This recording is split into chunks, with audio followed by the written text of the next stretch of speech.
طریقے سے دیکھیں تو ہم اپنی نماز بھی درست نہیں پڑھتے. تو کوشش کیا کریں کہ دین کے لیے وقت نکالیں اور دین کو سیکھیں، مسائل سیکھیں. اللہ رب العالمین ہم سب کو علم دین سیکھنے کی بھی توفیق نصیب فرمائے. سورۃ بقرہ کی آیت نمبر 19 اور 20 میں رب تعالیٰ ارشاد فرما رہا ہے او کصیب من السماء فیہ ظلمات ورعد وبرق یجعلون اصابعهم فی آذانہم من الصواعق حذر الموت واللہ محیط بالکافرین یکاد البرق یخطف ابصارهم کلما اضاء لهم مشوا فیہ واذا اظلم علیہم قاموا ولو شاء اللہ لذہب بسمعہم وابصارہم ان اللہ علی کل شیء قدیر. ترجمہ کنز العرفان. کیونکہ پیچھے جو بات ہوئی تھی ہماری 17 اور 18 میں منافقین کے لیے یہ آیتیں نازل ہوئی ہیں، تو اسی میں بھی کیا فرماتے ہیں، یا ان کی مثال آسمان سے اترنے والی بارش کی طرح ہے جس میں تاریکیاں اور گرج اور چمک ہے. یہ زوردار کڑک کی وجہ سے موت کے ڈر سے اپنے کانوں میں انگلیاں ٹھونس رہے ہیں، حالانکہ اللہ کافروں کو گھیرے ہوئے ہے. بجلی یوں معلوم ہوتی ہے کہ ان کی نگاہیں اچک کر لے جائے. حالت یہ ہے جب کچھ روشنی ہوئی تو اس میں چلنے لگے، اور جب ان پر اندھیرا چھا گیا تو کھڑے رہ گئے. اور اگر اللہ چاہتا تو ان کے کان اور آنکھوں کو سلب کر لیتا، بے شک اللہ ہر شے پر قادر ہے. او کصیب من السماء، جیسے آسمان سے بارش.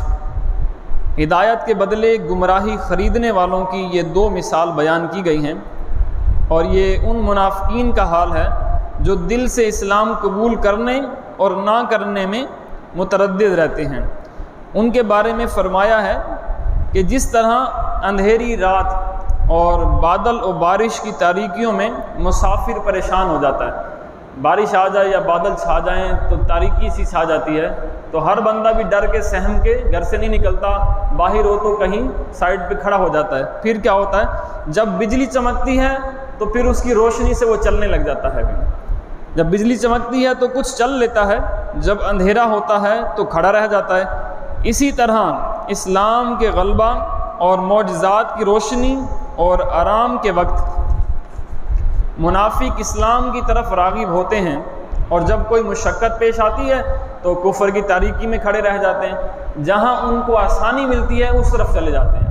اگر دین اسلام میں کہیں آسانی ملتی ہے تو پھر کہتے ہیں ٹھیک ہے، اور اگر دین اسلام میں کہیں پکڑ ہو جاتی ہے اور کہیں اگر سختی ہو جاتی ہے، کہیں سزا سنائی جاتی ہے، وعید سنائی جاتی ہے، تو پھر وہ اپنے مذہب کی طرف پلٹ جاتے ہیں، پھر کہتے ہیں ہم کافر ٹھیک ہیں.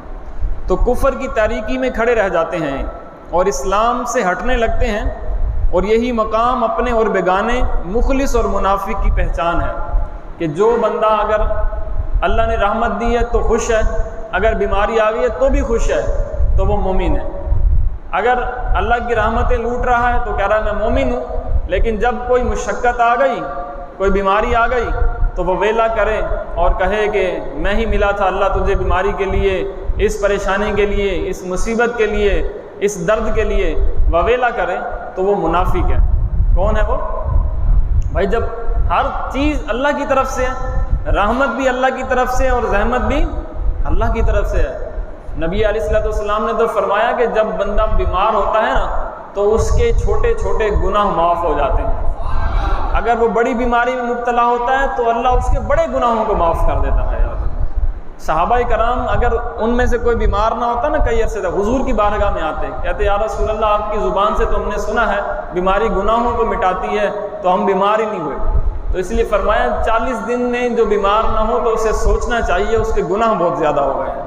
یہ ہلکی ہلکی جو بیماریاں ہوتی ہیں، رب تعالیٰ ہمیں یہی سزا دینا چاہتا ہے کہ یہی ان کی بیماریوں کی سبب ان کے گناہ مٹتے رہیں. بس یہ آپ نے سنا نہیں ہے کہ جب کوئی بندہ زیادہ بیمار ہوتا ہے پھر بیماری کے اندر رہ کے وہ اس دنیا سے چلا جاتا ہے، پھر لوگ کہتے ہیں یار اس نے دنیا کے اندر ہی سزا لے لی اپنی.